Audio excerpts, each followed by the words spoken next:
Cate Blanchett didn't just wear Chanel, she was Chanel. For over a decade, she embodied the elegance, the artistry, the soul of the brand. But in 2023, she vanished, no announcement, no thank you, no farewell post, just gone. And in her place, Blake Lively, the bubbly, Instagram-polished face of a completely rebranded campaign. But what looked like a regular celebrity handoff was anything but, because behind the glitz was a silent betrayal, a deleted film, leaked emails, and one of the classiest revenge arcs the internet has ever seen. This isn't a rebrand, this is a legacy hijack. And Cate Blanchett didn't fight back with interviews or Instagram rants. She did it with art. Let's break down the full timeline of how Blake Lively tried to steal Cate's crown, and ended up wearing the fallout. It started with an email, dry, corporate. Creative alignment is no longer in place. That's all Cate Blanchett got. After 10 years as Chanel's leading lady, she was shown the door with a single line. No meeting, no call, just silence. 2 weeks later, Chanel rolled out a new campaign. Same concept, same timeline, same everything. Only now, Blake Lively was the face. Blake, who had never been part of the original vision, suddenly had the spotlight.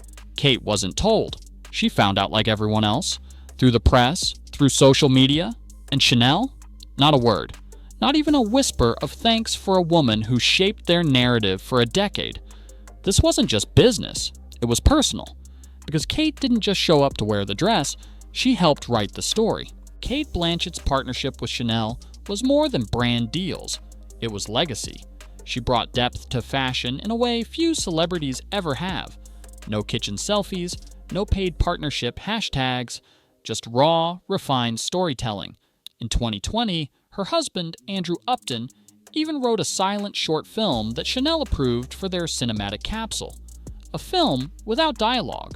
2 women, one emotion-driven plot. It was high concept, deep, beautiful. And Cate wasn't just the star, she helped shape it. This wasn't some plug-and-play campaign, it was a creative fusion of cinema and couture. Blanchett didn't sell Chanel, she elevated it. And in the world of fast branding and flash influencers, she stood out. Until, suddenly, she didn't. Because when engagement metrics start dictating legacy, even the most loyal collaborators can be pushed out like last season's trend. With Blanchett iced out, in walks Blake Lively. Suddenly, she's the new face of the exact campaign Cate had been developing for years. Not a co-star, not a collaborator, a replacement. And the script Cate's husband wrote? Tossed. The artistic black and white concept?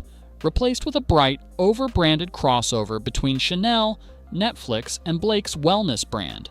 Gone was the subtlety. Gone was the storytelling. In its place, buzzwords, soft-focus selfies, and Pinterest core messaging about empowerment. Chanel wasn't even subtle about it. They scrubbed the original film and repositioned the entire campaign around Blake, and she leaned all the way in. But this wasn't reinvention. This was takeover. And as Blake posed for the cameras, Cate said nothing. Because when you're playing chess, you don't talk, you move. Months later, Chanel hosted a private dinner. Cate showed up. She had RSVP'd long before the swap, and she honored it. Graceful, composed, stunning as ever. She entered that room with her head high, knowing full well she was no longer the brand's golden child. 2 tables away, Blake held court. And then came the moment. Someone at Blake's table complimented the original campaign's script. Blake allegedly laughed and called it a little outdated. What she didn't know? That script was written by Cate's husband, and she said it within earshot of Cate. The laughter, the subtle digs, it was all there. And Cate didn't flinch, didn't make a scene. She just sat there, still, silent. That's the power of restraint, because she knew the story wasn't over. She just hadn't started telling it yet. Then the internet dropped the first bomb. On April 16th, a British fashion magazine published a long feature on Chanel's upcoming campaign. But this wasn't about Blake, it was clearly about Cate. It named Andrew Upton as the writer, described the silent film, even broke down the minimalist black and white vibe. It was obviously written before Blake took over. The article proved everything. Cate had been locked in since 20. This wasn't a creative shift, it was a replacement. But within 3 hours, the article was gone. Deleted, scrubbed, vanished like it never existed. Except, screenshots live forever. Reddit exploded. TikTok caught fire. The truth had a paper trail, and now it was public. Chanel's attempt to bury the swap, it only made people dig deeper, and they were just getting started. Side-by-side edits flooded TikTok. Cate's graceful, cinematic campaigns versus Blake's hyper-marketed rollout. One viral clip captioned, "This is how you rewrite someone else's legacy." It hit over 2 million views in 2 days. A YouTuber dropped a takedown titled, "The Chanel Campaign Blake Lively Doesn't Want You to See," pulling direct quotes from the deleted article. Viewers weren't just entertained, they were enraged. This wasn't brand evolution, this was erasure. Commenters weren't just dragging the campaign, they were dragging Blake. And suddenly, the shine started to crack, because you can't market authenticity, and you definitely can't fake legacy. Cate didn't respond on Instagram. She didn't clap back in interviews. Instead, in June 2023, she released a play in Sydney titled "Lines That Weren't Meant to Be Read."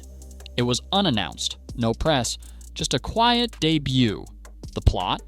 A woman has her story stolen by a younger rival who convinces the world it was always hers. The climax? A single line. The worst part isn't that you took it, it's that you convinced them it was always yours. That line detonated the internet. TikTok edits paired it with Blake's campaign. Twitter lit up. The play wasn't fiction, it was a confession. Cate had spoken, and she used a scalpel, not a sledgehammer. Then Blake's team panicked. A leaked email from her PR rep landed in a marketing Discord server.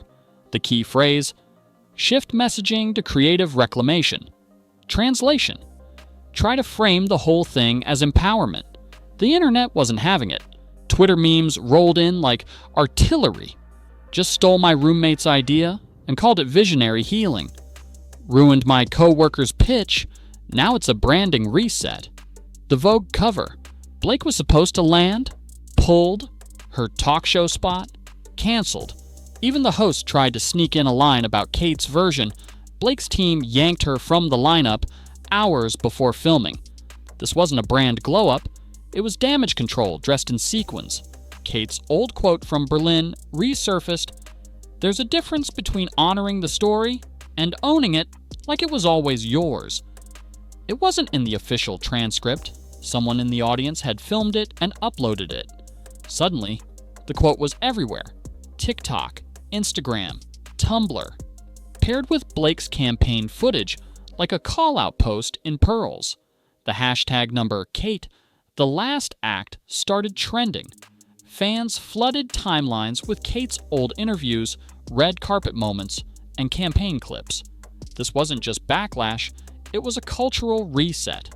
The audience had chosen a side, and it wasn't the influencer with a PR team. It was the artist with a spine. Then Chanel dropped their 2023 Legacy Collaborator Reel. It featured Kristen Stewart, Tilda Swinton, Florence Welch, and Cate Blanchett. But guess who was missing? Blake. Not a pixel. Completely erased. The message? Loud and clear. Cate was Chanel. Blake? A temporary glitch in the timeline. And the internet delivered one final dagger. A viral tweet with 2 screenshots.